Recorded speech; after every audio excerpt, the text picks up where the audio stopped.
AKAPADers, welcome to episode 562 of AKAPAD's The Film Buff Podcast. And that's me. I am your host, Peter A. DeLuca.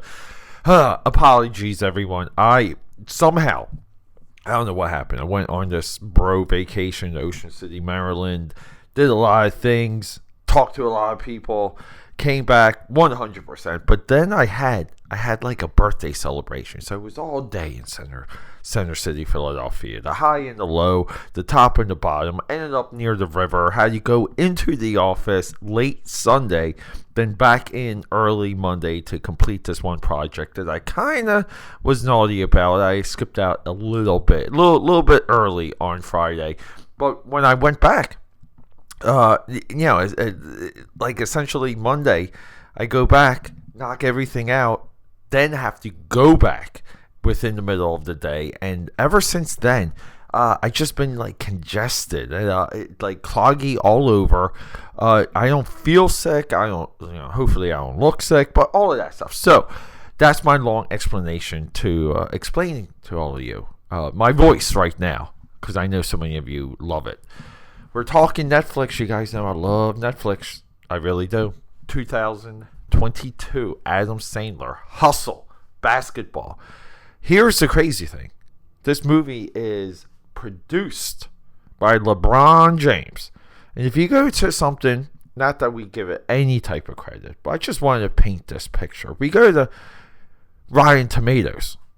Hustle is the highest rated basketball movie that's not a documentary. And the basketball genre in film is as dominated by very well-made documentaries. This started with Hoop Dreams way back in the day. I remember when Hoop Dreams came out. That took everything over. It really might have been like the first must-see documentary next to Beyond the Mat that was in my circle. And Beyond the Mat is the wrestling documentary. But yeah, LeBron James, as hated, divisive as he is, as the king, he is not. He is behind one of the greatest basketball movies of all time. Now, universally, it's Hoosiers, but we have this. And this movie was so much fun when it came out. Not much of a plot, but our approach to this plot is loving. It's interesting. You fall in love with Stanley. Perfect name for you to fall in love with. But you fall in love with Adam Sandler's character right away because you see he's got an uphill battle. He's a little bit behind the 8 ball. He's a lot like the agent in High Flying Bird. But this movie was a ton of fun when it came out because it's in Philly. I believe our director Jeremiah Zager is from South Philly. It was shot around Philly. I have friends that are in this movie, background guys, that sort of thing. And it was just like nothing but fun when this movie dropped and it hit social media and everyone just started posting about it. And usually when that happens, I get so weary. I mean, it's happening to me right now with Across the Spider-Verse. As soon as I see social media start screaming, howling at the moon over something, I just get turned off by it. But we did it. We did it, guys. We sat down, we watched this movie, loved it. Then essentially a year goes by, and I watch it again for this podcast.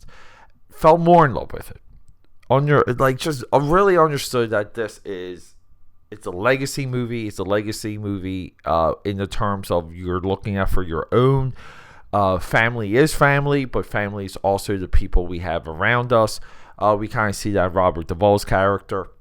But this movie's stacked. This movie even has Dirk Nowitzki. This movie has a plot that we've all seen before, which is our down and out, lovable dude, Stanley, a.k.a. Adam Sandler. Stanley Sugarman, by the way. Sugar Man. Perfect name. He finds the next big dude, the next big talent for the Philadelphia 76ers. And he's got to recruit him.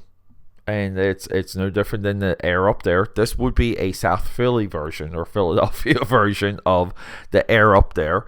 But I do feel like the trailer for this movie pretty much explains a lot of the draw for this movie, which is like we kind of go into the stats. There's 500 active players. There's 150 on the cusp, and it's my job to know the rest. And that's essentially, or to know them all. And it's a great trailer that sets up that we have a talent scout, and the talent scout character he's more relatable than the executive character, than the coach character, because they're always perceived as just a normal guy with a obsession, and that brings us a little closer to the character. Even Matt Damon's character in Air, Kevin Bacon's character in The Air Up There, I guess pun intended, it's way different than a Kevin Costner in Draft Day, or even like a James Woods in Any Given Sunday. We can't relate to career length characters, but we can relate to a scout that kind of has, like a twitch. He's a little funny guy, but he's a straight up expert and knows how to relate to people within the movie, because always with these movies we have the scene where he meets with the parents and he meets with the wife and he tries to convince people.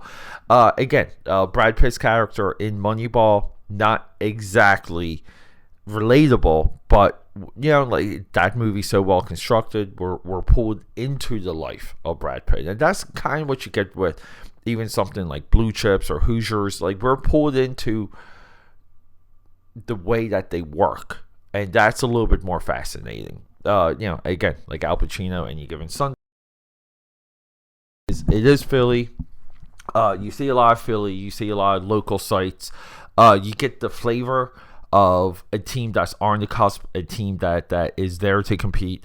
Very true to what's been happening with the Sixers these last 4 years. Every single playoff run that the Sixers have, they just lose in the second round is nothing but heartbreaking. Sixers at this point have just been passed over for almost like 5 years between the Celtics and the Heat. The Heat right now, they're competing for the final. But yeah, I don't know. I love this movie. I recommend it. It's a Netflix movie. The excitement that I had going back into this movie is a testament to social media marketing, because if it wasn't for social media kind of raising my hairs on this, I would have never just jumped into it. But you guys know too, I love Netflix. I love everything that Netflix does. I believe I accurately look at Netflix. I just don't immediately hate them like a lot of people do. This movie is nothing but a perfect ending, because Adam Sandler does, he comes out on top. Perfect ending for our player, who's also very, very lovable, I believe. Right, played by Maverick Carter, I believe. But the movie's stacked, great cast. Queen Latifah's in it. She plays Stanley Sugarman's wife. That's Mrs. Sugarman.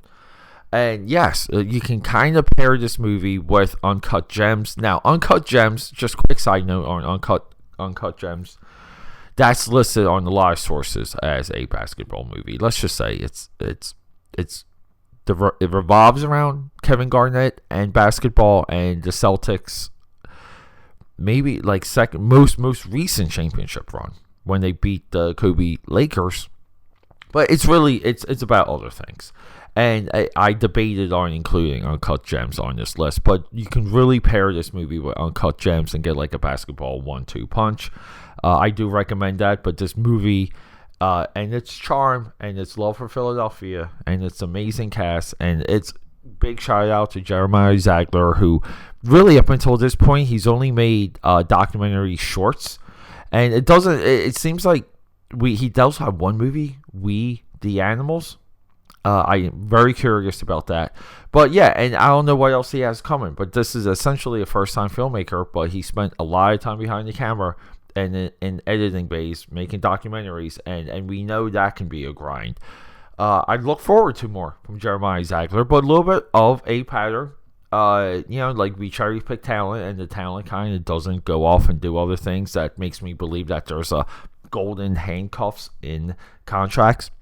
But rock and roll, people. I do love you guys. Thanks for hanging out. Hustle, Adam Sandler, Netflix is nothing but a full-on recommendation with a lot of Philly love.